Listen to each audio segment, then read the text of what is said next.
நம்ம ஈகோ இன்னைக்கு சேலம் சங்ககிரியிலிருந்து நம்ம கிட்ட சென்டர் 2+1 சீட்டு போடுறதுக்காக நம்மளை தேடி வந்திருக்காங்க. அது மட்டும் கிடையாதுங்க. எஸ்பெஷலா பாத்தீங்கன்னா இந்த வண்டிக்கு டாப் கேரியர் பாத்தீங்கன்னா ராக்கெட் கேரியர் ஃபுல் கேரியர் மாட்டி இருக்கிறோம். அது மட்டும் இல்லைங்க, டேஷ்போர்டுக்கு மேலேயுமே பக்கா கிளியர் வியூவா நம்ம ஆண்ட்ராய்டு மாட்டி கொடுத்துருக்கிறோம். ஈக்குவல நிறைய கஸ்டமர் சொல்லக்கூடிய பிரச்சனை பாத்தீங்கன்னா, எனக்கு ஹெட்லைட் வெளிச்சம் பத்த மாட்டேங்குது, எக்ஸ்ட்ரா லைட் மாட்டி கொடுங்க அப்படின்னு கேக்குறாங்க. நிறைய பேர் சொல்லுவாங்க ஈகோக்கு எக்ஸ்ட்ரா லைட் நம்ம வெளிச்சத்துக்காக மாட்ட முடியாது சொல்லுவாங்க.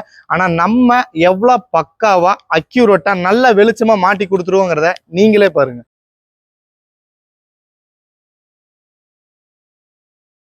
நாங்கள் சேலம் சங்ககிரிலேருந்து வந்திருக்கோம். நாங்கள் பார்த்தீங்கன்னா சீட் ஆல்ட்ரேஷனுக்காக வந்தோம். சீட் ஆல்ட்ரேஷன் ப்ளஸ் மேலே கேரியர் போடுறதுக்காக வந்திருந்தோம். இவங்க நாங்கள் கேட்ட மாதிரியே சீட்டை ஆல்ட்ரு பண்ணி மேலே கேரியர் பெஸ்ட்டாக போட்டு கொடுத்துருக்காங்க. எங்களுக்கு சாட்டிஸ்ஃபைடாக தான் இருக்குது. உங்களுக்கும் தேவைன்னா நீங்கள் வந்து இங்கே கான்டாக்ட் பண்ணிக்கலாம். நீங்களும் வைக்க வச்சிருக்கீங்களா? மறக்காம நம்ம ஏருக்கு ஒரு விசிட்டை போடுங்க. கீழே இருக்கிற நம்பருக்கு ஒரு வாட்ஸ்அப் மட்டும் பண்ணுங்க. உங்களுக்கு தேவையான டீடைல்ஸ் நாங்கள் அனுப்புறோம்.